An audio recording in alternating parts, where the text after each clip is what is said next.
Bienvenidas, mentes curiosas. ¿Conocéis la leyenda de la maldición de Tutankamón que se cobró la vida de aquellos que profanaron su tumba?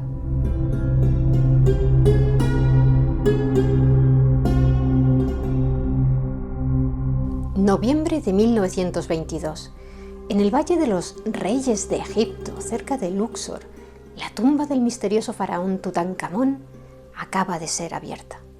El arqueólogo inglés Howard Carter, acompañado de su mecenas, Lord Carnarvon, enciende una vela para combatir la oscuridad y atisbar su interior. Pero justo en ese momento, con los nervios en tensión, un mensajero llega y le transmite a Carter la noticia de una tragedia. Una cobra ha entrado en su casa del valle, ha atravesado el pasillo, se ha subido por la pata de una mesa y ha devorado a su pájaro de la suerte, indefenso en su jaula ante el letal ataque del ofidio. Impactado por la noticia, Carter alza la vela y queda sobrecogido cuando descubre ante él, brillante pese a la tenue luz, en la cabeza del faraón, el ureo, el símbolo de la realeza y la protección, una cobra. Esta historia que os acabo de resumir es lo que relató el propio Howard Carter en un artículo que publicó en la revista británica Pearson's Magazine en 1923, titulado El canario de la muerte. Aquel artículo sembró la semilla de lo que después se convertiría, gracias a la prensa sensacionalista, en la maldición de Tutankamón. Y lo curioso es que la mayor parte de la historia es real, aunque Carter la adornó y modificó para darle un aire sobrenatural al suceso. Es cierto que una cobra engulló a un pájaro que Carter tenía en su residencia del Valle de los Reyes, pero eso sucedió mientras el arqueólogo estaba reunido con Carnarvon en el Cairo y desde luego no le dieron la noticia justo en el momento de abrir la tumba del faraón. Por otro lado, aquel ataque no tenía nada de extraordinario. Otras mascotas de Carter también perecieron en Egipto de manera parecida, como un burro joven al que una cobra mordió en el hocico. ¿Por qué Carter, un arqueólogo metódico y concienzudo que se tomaba su trabajo muy en serio, se prestó a adornar su gran hallazgo arqueológico con semejante relato? Es imposible saberlo. Una teoría es que tratara de impulsar las ventas de su libro El descubrimiento de la tumba de Tutankamón, que publicó por esas fechas. Otra es que intentara asustar a posibles saqueadores. En cualquier caso, el hecho de que el propio descubridor de la tumba abriera la puerta a conjeturas sobrenaturales cimentó la leyenda de la maldición de Tutankamón cuando empezaron a producirse una serie de misteriosas muertes. Pero primero hablemos del hallazgo de la tumba del faraón. En 1903, cuando tenía 37 años, el conde británico George Edward Stanhope Molyneux Herbert, más conocido como Lord Carnarvon, había sufrido un grave accidente de coche en Alemania, tras el cual su salud quedó debilitada. Sus médicos le recomendaron que no pasara los inviernos en la húmeda y fría Inglaterra, así que desde entonces los pasó en Egipto y se convirtió en un apasionado de la egiptología. En 1907 decidió financiar la excavación en busca de tumbas antiguas en Dir el-Bahari, cerca de la antigua ciudad de Tebas. Para dirigir los trabajos, contrató a Howard Carter. Y en 1914 a Lord Carnarvon le otorgaron la concesión para excavar en el Valle de los Reyes.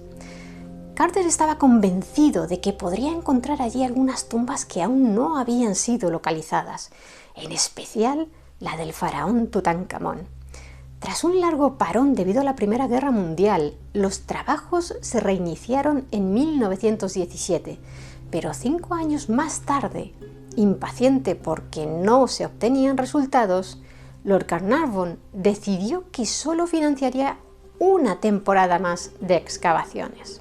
Para su sorpresa, el 6 de noviembre de 1922, mientras se encontraba en Inglaterra, recibió un telegrama de Carter que decía: Finalmente hemos hecho descubrimiento maravilloso en Valle, una tumba magnífica con sellos intactos, recubierta hasta su llegada. ¡Felicidades! Y es que Carter había encontrado una tumba muy prometedora situada debajo de las chozas que sirvieron de vivienda a los antiguos obreros de la tumba de Ramsés VI. Primero descubrieron un escalón descendente, luego el resto de una escalera, y a la altura del 12º escalón apareció una puerta tapiada y sellada. Carter despejó la parte superior de la puerta, pero no encontró en ella ningún sello que indicara que perteneciera a Tutankamón. Sin embargo, sí halló uno que mostraba un chacal y 9 prisioneros con las manos atadas a la espalda. Ese era el sello de la necrópolis real, lo que indicaba que si no se trataba de la tumba de un faraón, desde luego era la de algún personaje de muy alto rango. Llevó a cabo un agujero en la parte superior y con la ayuda de una linterna echó un vistazo dentro. Solo vio cascotes probablemente colocados por aquellos que habían sellado la entrada a modo de protección extra contra intrusos. Carter, haciendo gala de una gran paciencia, logró controlar sus ganas de seguir avanzando. Rellenó de nuevo de tierra toda la escalera y aguardó a que su mecenas viajara hasta Egipto desde Inglaterra antes de proseguir. Lord Carnarvon, acompañado de su hija, Lady Evelyn Herbert, llegó a Luxor 3 semanas después, el 23 de noviembre. Al día siguiente, por fin comenzó la exploración de la tumba, y la primera alegría se la llevaron muy pronto, cuando despejaron por completo la puerta en cuya parte superior Carter había hallado el sello de la necrópolis real. Pudieron examinar su parte inferior, y allí estaba el sello de Tutankamón. Tras aquella primera puerta había un pasadizo descendente. Comenzaron a despejarlo y el 26 de noviembre hallaron una segunda puerta 10 metros más adelante, con los mismos sellos que habían visto en la puerta exterior. Carter, con manos temblorosas según sus propias palabras, abrió una pequeña brecha en la esquina superior izquierda de aquella segunda puerta. Al otro lado solo había oscuridad y vacío. Carter relató así aquel momento. Utilizamos la prueba de la vela para asegurarnos de que no había aire viciado y luego, ensanchando un poco el agujero, coloqué la vela dentro y miré. Al principio no pude ver nada, dado que el aire caliente que salía de la cámara hacía titilar la llama de la vela, pero luego, cuando mis ojos se acostumbraron a la luz, los detalles del interior de la habitación emergieron lentamente de las tinieblas. Estatuas y oro, por todas partes el brillo del oro. Cuando Lord Carnarvon, incapaz de soportar la incertidumbre por más tiempo, preguntó ansiosamente: ¿puede usted ver algo? Todo lo que pude responder fue: sí, cosas maravillosas. Aquella sala, conocida como la antecámara, contenía cientos y cientos de objetos valiosos de todo tipo, y al fondo había 2 estatuas antropomórficas de madera negra que lucían el emblema real de la cobra en sus cabezas. Parecían proteger algo. Una tercera puerta sellada, pero antes de que pudieran abrirla, debían retirar muchos de los objetos que llenaban la antecámara, y esa tarea debía hacerse con muchísimo cuidado para no dañarlos, dado lo frágil que casi todo se vuelve después de 3000 años. Así que no abrieron la tercera puerta hasta el 17 de febrero de 1923, casi 3 meses después de haber accedido a la antecámara. ¿Y qué encontraron tras ella? Una sala ocupada casi por completo por una enorme capilla rectangular de madera chapada en oro. Pero los sellos de esa capilla se hallaban rotos, señal de que había sido profanada en la antigüedad. Y es que la tumba de Tutankamón fue saqueada al menos 2 veces en la época antigua, pero se cree que los ladrones solo se llevaron objetos pequeños. En el segundo asalto es posible que los saqueadores fueran sorprendidos infraganti, porque en la antecámara Carter y su equipo encontraron cajas abiertas, algunos objetos desperdigados por el suelo y muchos otros mal colocados, como si los guardias los hubieran amontonado sin mucho esmero antes de volver a sellar la entrada. Para alivio de los arqueólogos, en el interior de aquella gran capilla había una segunda capilla decorada con escenas de divinidades y jeroglíficos, y ésta conservaba intactos sus sellos. Dentro de ella encontraron una tercera capilla intacta y en su interior otra capilla más. Y por fin, en el corazón de aquella cuarta capilla, descubrieron un sarcófago de piedra. Dentro de él había un sarcófago de madera recubierto de láminas de oro. Y dentro de ese sarcófago otro más. Y por fin, en el corazón de aquel tercer sarcófago, descubrieron un valiosísimo sarcófago de oro macizo. Imaginaos, unos 112 kilos de oro puro. La momia de Tutankamón, con el rostro protegido por su famosa máscara funeraria, también de oro, descansaba en su interior. Además, encontraron otra sala anexa a la cámara funeraria que recibió el nombre de Cámara del Tesoro. Una estatua del dios Anubis vigilaba su acceso y en ella se encontraron objetos relacionados con el rito funerario, como los recipientes con las vísceras momificadas del faraón. Fue un hallazgo arqueológico colosal y la fiebre por la egiptología se disparó gracias a las fotos de los tesoros publicadas en la prensa. Y es que cuando concluyó la excavación, 10 años después, se habían documentado la friolera de más de 5.000 objetos. Hasta aquí la historia real del hallazgo de la tumba de Tutankamón. Ahora vamos con la maldición. Supuestamente, la primera víctima de la venganza de Tutankamón, aparte del pájaro de Howard Carter, fue la persona que había financiado la excavación, Lord Carnarvon. El 28 de febrero de 1923, solo unos días después de haber abierto junto a Carter la cámara funeraria del faraón, Lord Carnarvon decidió marcharse a Asuán para descansar. Allí, un mosquito le picó en la mejilla izquierda y sufrió una inflamación. Mientras se afeitaba, se cortó en la zona inflamada. Esta se infectó con estreptococos y como en aquella época no existía aún la penicilina, se intentó curar con yodo, pero la infección progresó y terminó provocándole una grave neumonía. Lord Carnarvon murió el 5 de abril en una habitación de hotel en El Cairo, delirando por la fiebre. Tenía 56 años.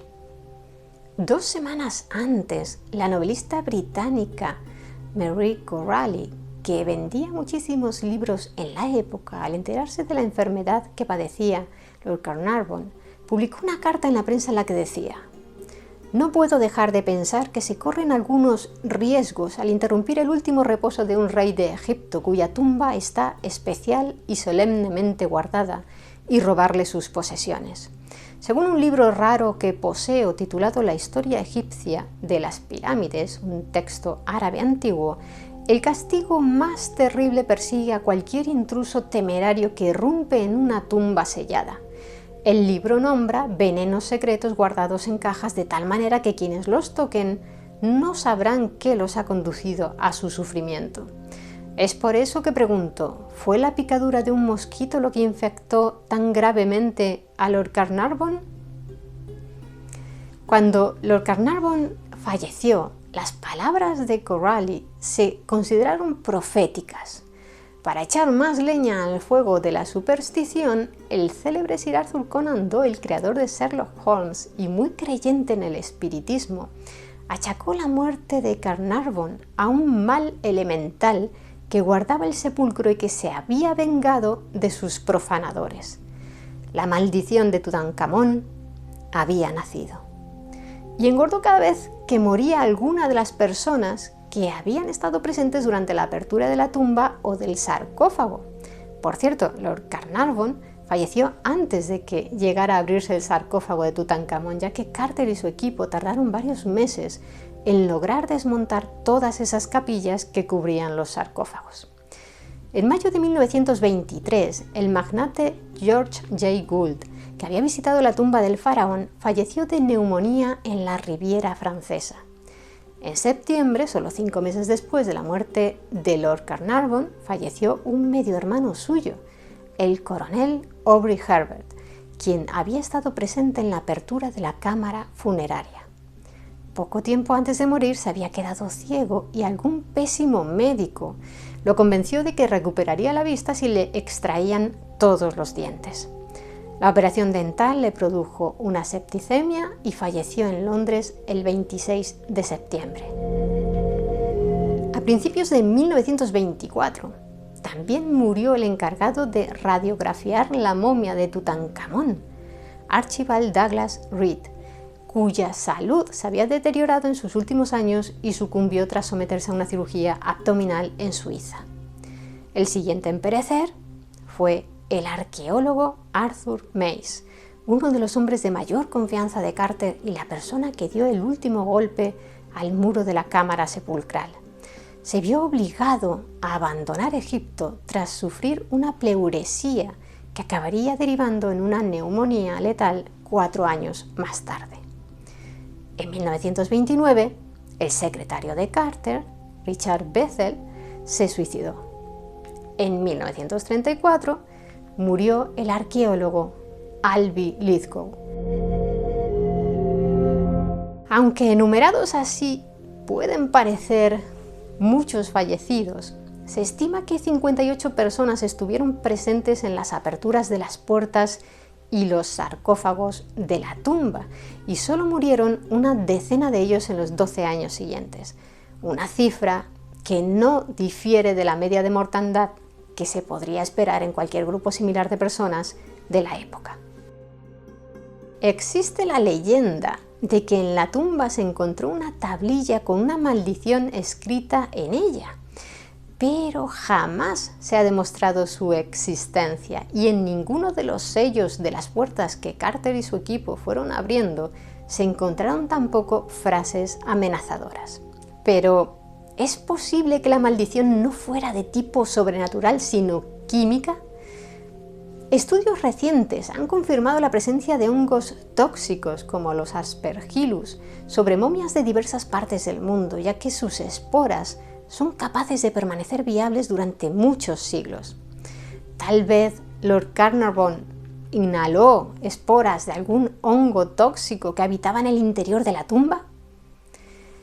Se cree que eso tiene más pinta de rumor que de hecho, pero nunca se sabe. A pesar de su relato sobre la cobra y el pájaro con el que comenzamos este vídeo, Howard Carter siempre se mostró completamente escéptico ante la teoría de la maldición, a la que tachaba de superstición y tontería. Toda persona sensata debería desechar tales invenciones con desdén, afirmó. Carter fallecería de linfoma el 2 de marzo de 1939, más de 16 años después de abrir la tumba. Tenía 64 años. ¿Y vosotros qué opináis de la maldición de Tutankamón? Me gustaría que nos lo contarais abajo en los comentarios. Y si queréis conocer más historias interesantes, suscribíos a nuestro canal. Muchas gracias por estar ahí, mentes curiosas. Nos vemos en el siguiente vídeo.